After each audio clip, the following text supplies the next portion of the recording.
Archives of Prasar Bharati presents the timeless treasure of golden era.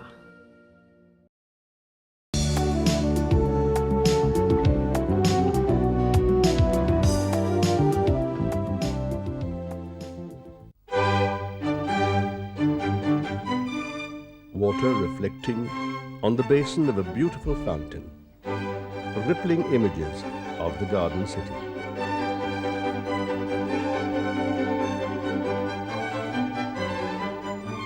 We are in Bangalore, capital of the southern state of Karnataka. But the land is much older than the state. On the outskirts of Lal Bagh, we found this national geological monument. It was formed 3,000 million years ago and is known as Peninsular Gneiss. Life on Earth appeared 500 million years after this basement rock was born, and humans scrambled their way to the top a little more than 1 million years ago. Latter-day humans used rocks to carve this battle scene, preserved in the Government Museum in Bangalore.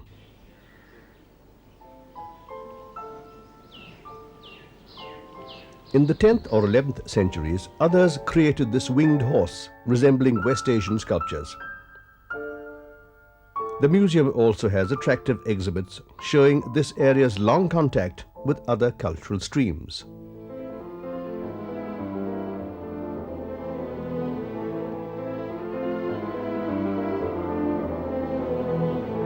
The Yelahanka Prabhu chieftain, Kempegowda, was not swayed by such cross-cultural influences. In 1537, he built 4 watchtowers to mark the boundaries of his Bangalore. It soon, however, grew beyond the limits set by its founder.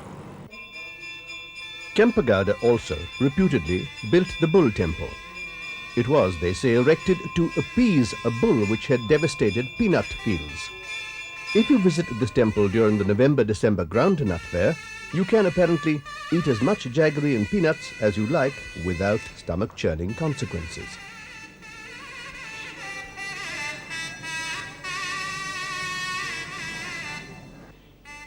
Not far from the Bull Temple is the cave shrine of Gangadhareshwar. It is dedicated to Lord Shiva, who was probably worshipped by the citizens of the Indus Valley civilization.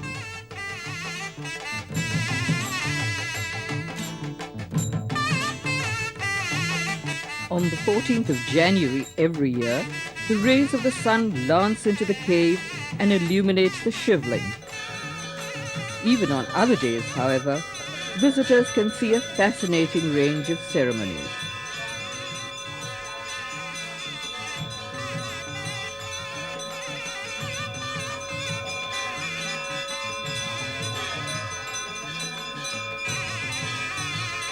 Here, there are shrines to the Mother Goddess, also to the Navagrahas, or 9 planets.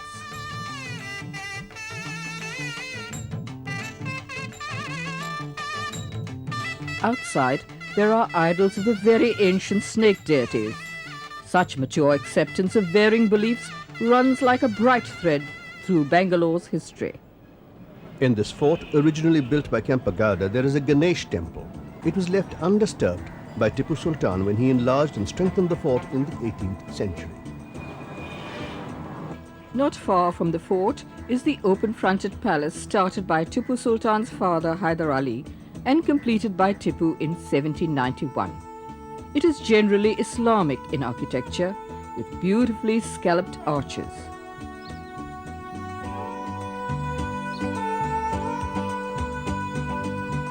We also, however, noticed that these brackets resembled those we had seen in temples. Tipu was defeated by the British, and some of the material from his destroyed palace in Srirangapatna was used to build the Juma Masjid. There's a beautiful place in this garden city which bridges Tipu's and the British periods. Appropriately, it is a garden. The famed Lal Bagh was started by Hyder Ali in 1760.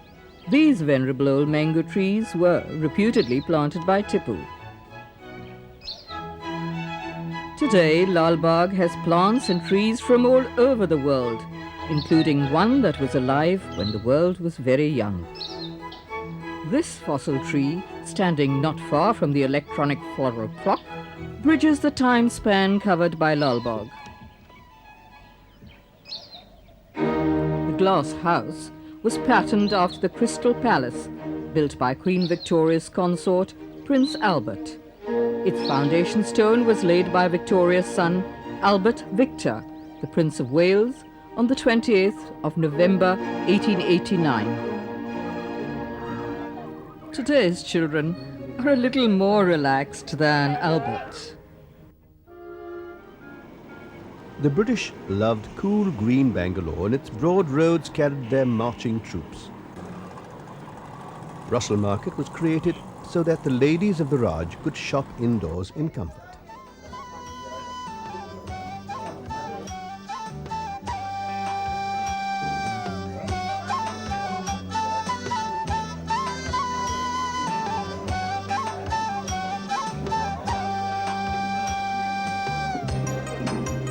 St. Mary's Basilica once rang with British voices singing at Sunday Mass. In keeping with the character of the Garden City, Cubbon Park, created in 1864, spreads over 300 shaded acres. Today in Cubbon Park, kids relish a dollop of ice cream and pilfered popcorn. Also, the dizzying thrills of the amusement park.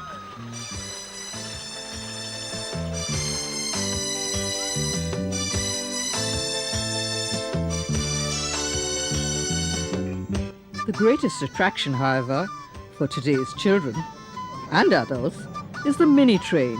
Great fun.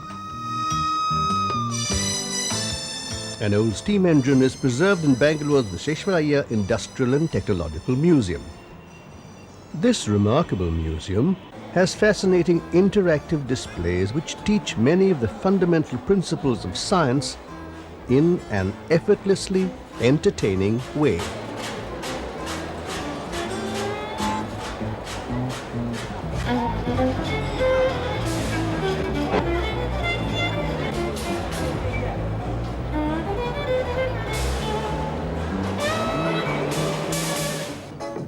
To many visitors, Bangalore is the most youthfully zestful city in India. Discos swing with animal vitality.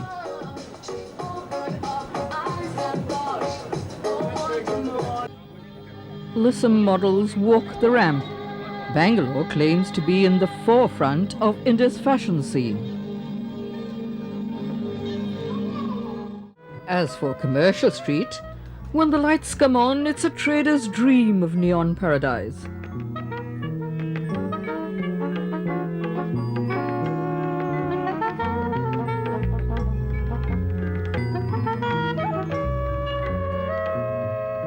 Quite naturally, after all this activity, there are excellent facilities for those who are thirsty and hungry. Bangalore's famed chefs create Epicurean delights for every palate. The Garden City has some of the finest restaurants in the country. Many of these are in the most beautiful settings.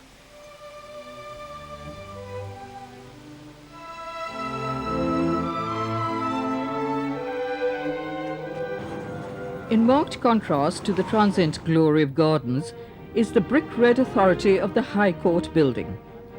It gazes with a certain judicial aloofness at the white assertiveness of the emblem of Bangalore, the eclectic regality of the Vidhan Saudha, where the representatives of the people meet. Legislators possibly, other people certainly, find time to relax in serene, jade-green Alsur Lake.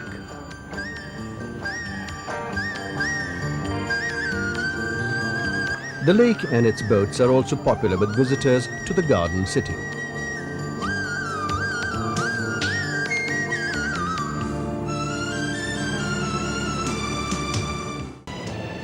You can fly into Bangalore.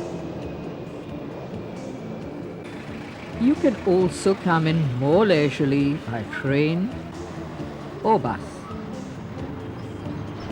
Bangalore offers a very wide range of hotels.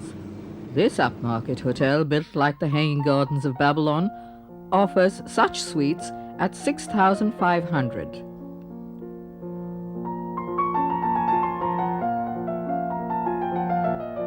More modest accommodation like this is priced at 800 rupees AC double. There are also cheaper hotels. Having savoured the delights of the garden city, we drove out in search of higher things within a day's journey of Bangalore. The rich soil of Bangalore's hinterland is ideal for vineyards. Grapes thrive in the black volcanic soil of the Deccan Trap, and visitors and epicures thrive in the product of the vine.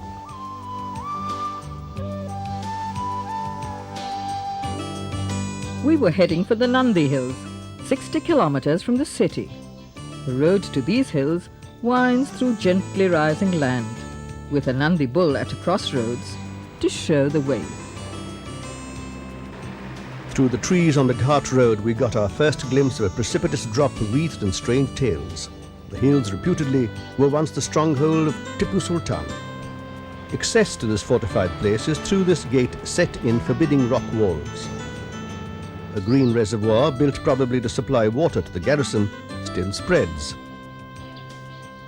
The hills, 1,486 meters above sea level, offer horizon-spanning, breeze-cooled views of the distant plains. Hang gliders sometimes soar eagle-like off these cliffs, but in the bad old days, they provided a more ominous diversion. The more hated prisoners of war, we were told, were dragged along these rocks and then, screaming, pushed off this cliff.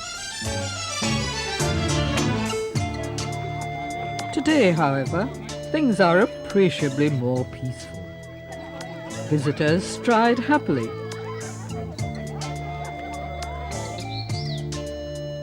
They walk through the whispering conifer woods.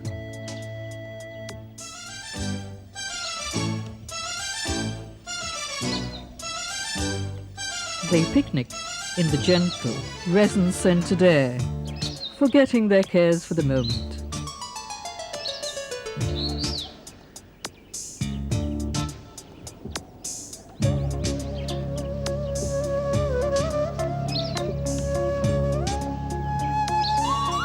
Then there are those who spend a little time in worship. Atop the Nandi Hills, there is an old temple to Lord Shiva.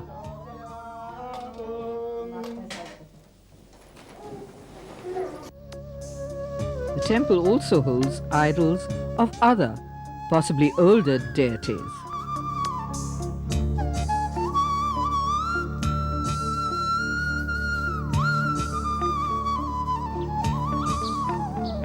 Refreshed and spiritually renewed, we returned to the city. Next morning, we headed for holy Shravanabelagola, 158 kilometers from Bangalore. We stopped for a little while at a cattle fair.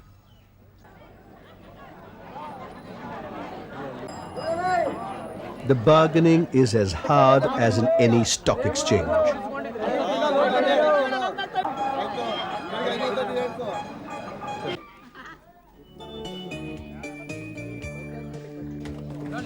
This delightful bullock cart in one of our villages proves that art is not merely a sophisticated urban affectation. Then, in the distance, rose the nearly 1,000-meter high hill of Indragiri, with the colossus of Bahubali crowning it.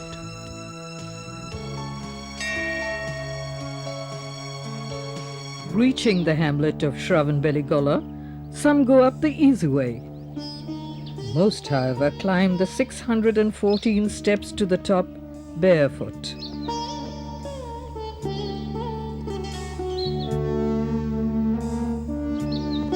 Stop midway to catch your breath and to enjoy the view. Across the valley floor is the Chandragiri Hill and the Beligola tank built in the 17th century. Indragiri Hill is venerated because of a belief that a valiant prince renounced his claim to his kingdom in favour of his defeated brother. All he asked for was enough land on which to stand in meditation.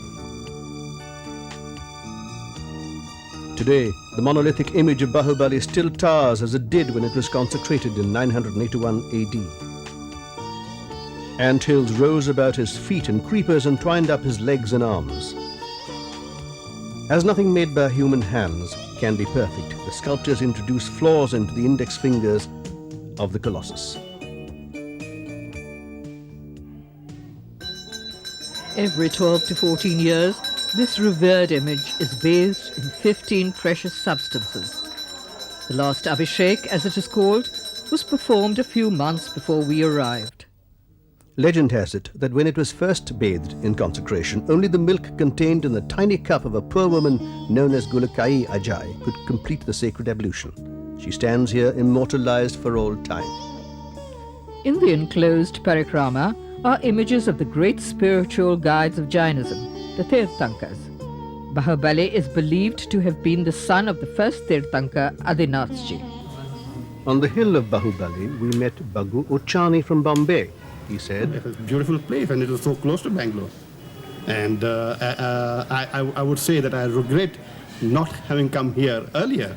We would have stayed longer in this beautiful place, but the clouds had begun to mass and everyone was hurrying down. While most people do this as a day's excursion out of Bangalore, we decided to make a night halt at a government-run hotel at Hassan. Rooms here cost 1,250 AC double and 900 non-AC double. We checked into the hotel and then drove on to Belur, 37 kilometers away. Beyond the traditional Gopuram, Garuda, the vehicle of Lord Vishnu, gazed at his lord. The Chennakeshwara temple was built 800 years ago by the Hoysalas.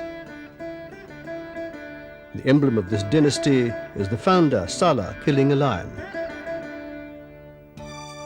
The king who built this temple, Vishnuvardhana, was reputedly a Jain who had embraced Vaishnavism.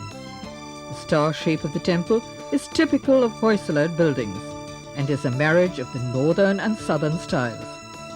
Such temples stand on platforms and are profusely decorated.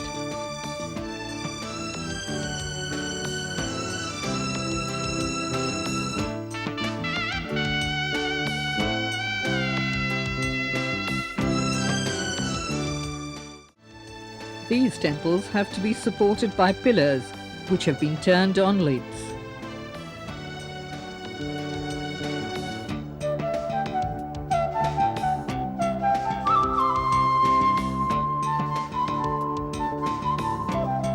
This pillar, reputedly, has all the sculptures found in the temple.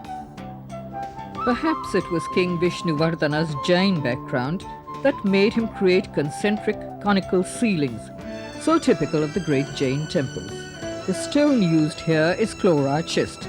It is soft when quarried and then turns extremely hard on exposure to air. This is a living temple, and people who come in to worship stayed on to wonder. In the glow of the temple searchlight, the Apsaras, the celestial beauties, sprang to life.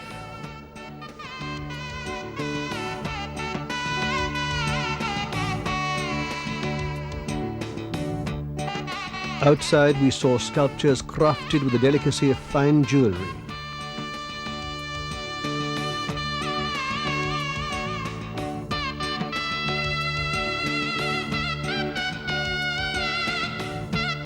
Below these sculptures are panels from the world's greatest epic, the Mahabharata. The tale of this legendary war must have had a particular appeal for the Hoysalas, whose prowess as warriors had enriched Belur, one of their capitals. They also built a capital in Halebid, 19 kilometers away. When we visited it, we were told that the Sri Hoysaleshwara temple was also established by Vishnuvardhana.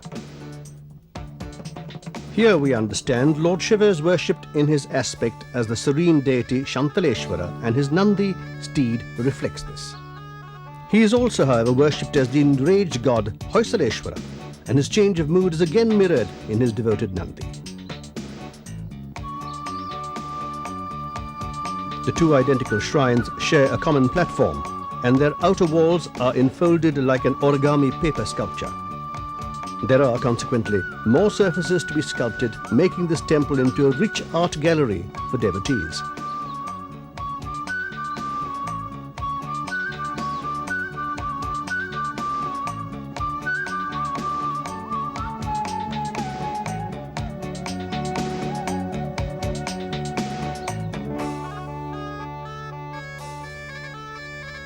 It had begun to drizzle when we decided to return to Belur in the evening. In Belur, the drizzle had become a downpour. The rain was a curtain between us and the outside world.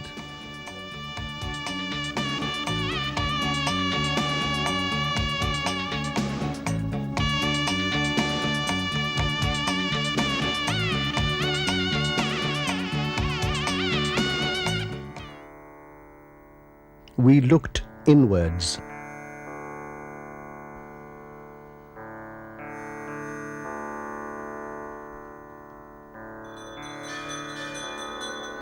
There, in the sanctum, an old priest was going through the ancient ritual of Arti. We were transported into the realm of the mind where immortal beings ruled over timelessness. Before us lay magical places.